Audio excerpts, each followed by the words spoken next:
not always are physically attractive people spiritual, and not always are spiritual people extremely physically attractive. But when you have the two combinations of being physically attractive as well as spiritually attractive, you're going to be not just turning some heads, but you're going to be doing some things that other people are simply not capable of doing. And you might be getting away with certain things that probably other people wouldn't be able to get away with. And you might be doing things that you are doing right almost by accident. You don't really mean to, but it's only through God's grace that you're going about things the way that it needs to. But before you get to that point, you have to realize that you're in a spiritual prison here as long as you are on this earth. And the prison that you're in is made of glass in front of your own eyeballs.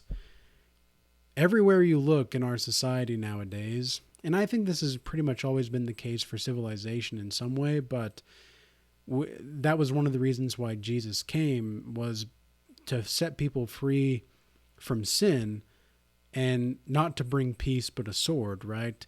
Well, what exactly does that mean? Well, it means that when you go about your life, what's going to matter the most is spirit and truth. And in John 4:24, it says, those that worship Christ and worship God specifically, and I think in that that verse, it says, those that worship God worship in spirit and truth.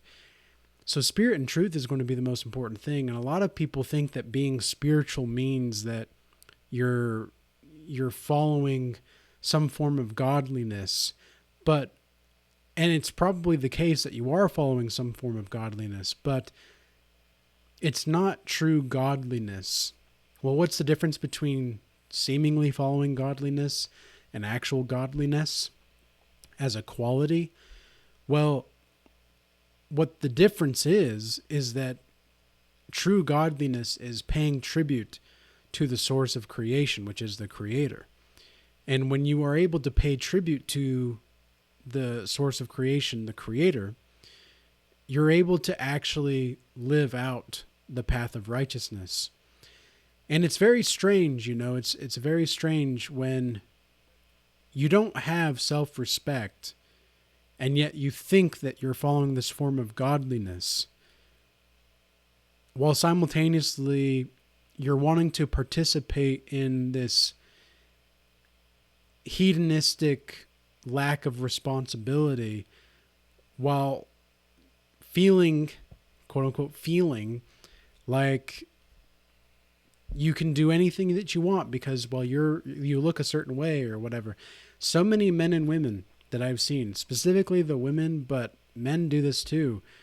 I've seen men at the gym that are solid guys, well built guys, 220 pounds, 6 feet tall, just a solid guy.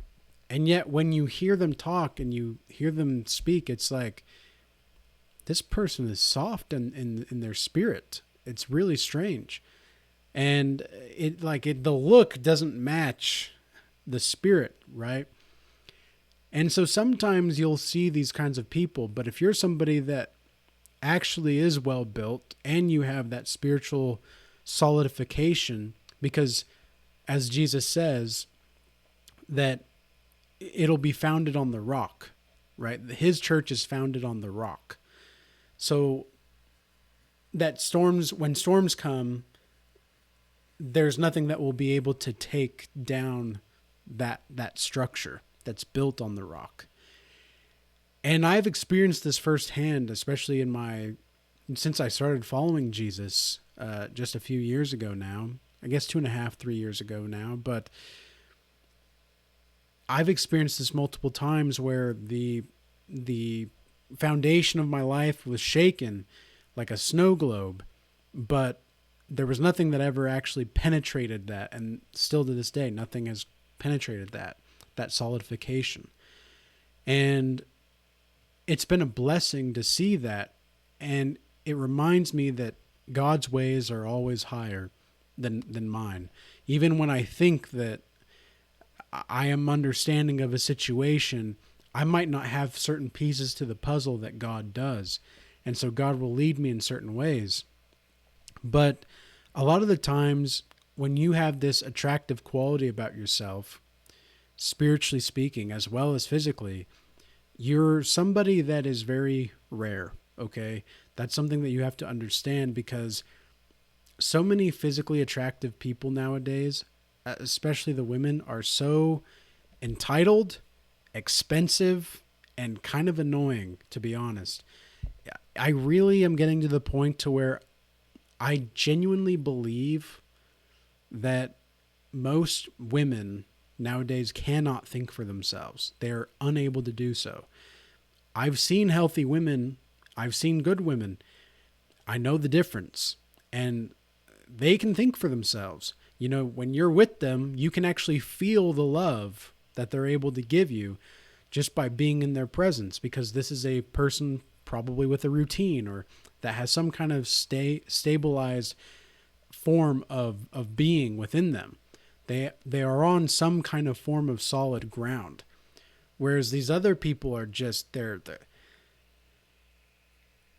oh, you look at them and it's almost like, or they're in your presence and you can feel spiritually dizzy almost just being around them. And some of these women are very sexually seductive, to the point to where, of course, if they walk by you and they start to give off an energy of whoo, like I've had women do that to me recently, and it's flattering to see a woman look at you and to do that kind of a thing. But at the same time, I look at this woman and I think to myself, oh, well, that's just not going to be a mother of my child someday. It's just not going to do, it's just not going to be that case. So as flattering as it is, and as much as it makes your dick jump in some ways, because biologically speaking, that just happens sometimes, it's just not going to happen. Like, just because I have that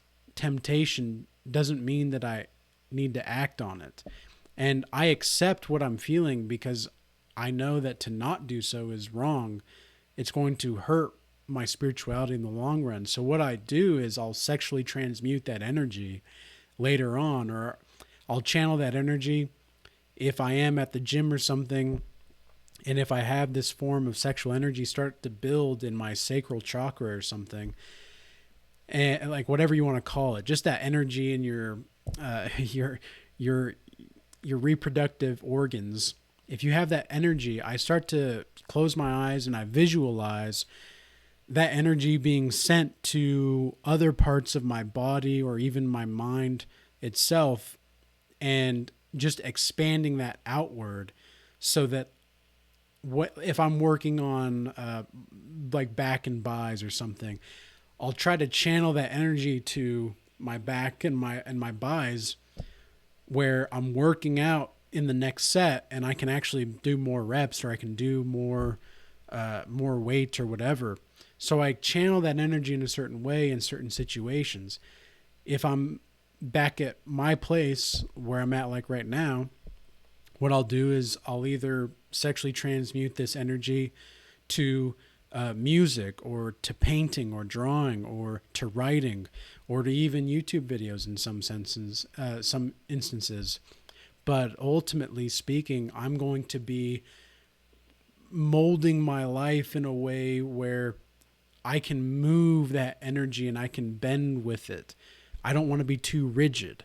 I don't want to be too rigid at all, because that's when your spiritual attractiveness really starts to cease from itself, because you're giving away that energy by not doing anything with it almost.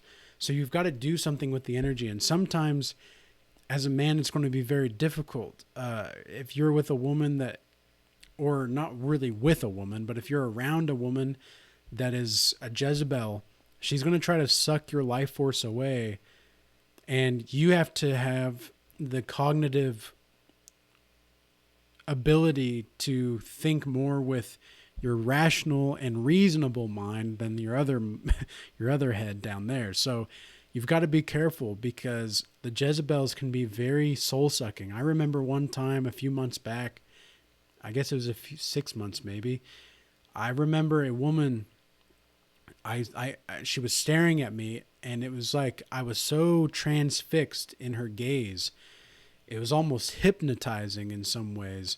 And I had never seen anything like this before, but I saw out of her eyes these black,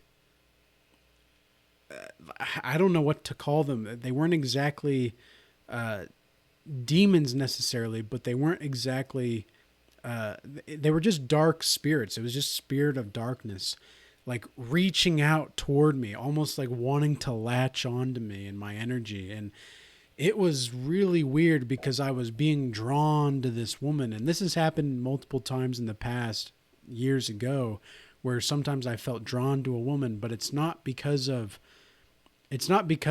oh, I'm feeling like drawn to her from my heart. No, it's like she's trying to suck in the superficiality that she can get, because as an empath, I'm more focused on providing everlasting qualities in my relationships, and I'm focused on building a life. I'm focused on having a structure and having a routine and building a family legacy. But a lot of the times, a narcissistic individual or Jezebel, this can happen with men too, or with women too. For men, it's almost like you're being pulled toward them against your will, and it's not because they're magnetic. It's because they're literally soul sucking, demonic, like seductress or incubus or succubus like spirits that are possessing this individual. So you've got to be careful, because when people start to sense your power, especially if you're not just attractive physically, but also spiritually attractive, they can sense your power. They can sense your presence. And while you are seeing through all the BS and you're sitting there with the presence of God, you can almost see through the lens of God. In some instances, if God's giving you the proper discernment, you can see these individuals and you're just like, wow, they look really good on the outside and they look healthy, but holy shit, they are fucked on the inside. They are fucked on the inside. So be careful for both men and women out there, because it's going to be very difficult for you to maneuver in times like that. But the best thing that you can possibly do in that situation is to stay in your energy. And it can be very difficult. I trust me, I get it. But stay focused and transmute that kind of energy if you need to. And remember that a lot of people are not going to like that you are not only physically attractive, but also spiritually attractive. You're a healthy individual inside and out, not just on the outside. And some people are going to be hating on you, specifically the men. I've gotten some crazy jealous and envious men over the past couple years. It didn't ever make sense to me up until it started to happen more and more and more frequently. And it was almost as if it was an indicator of value, because there's little to no men out there that are actually of something of substance that do not get hate. Like, they're going to get hate in one way, shape, or form or another. Any kind of valuable man.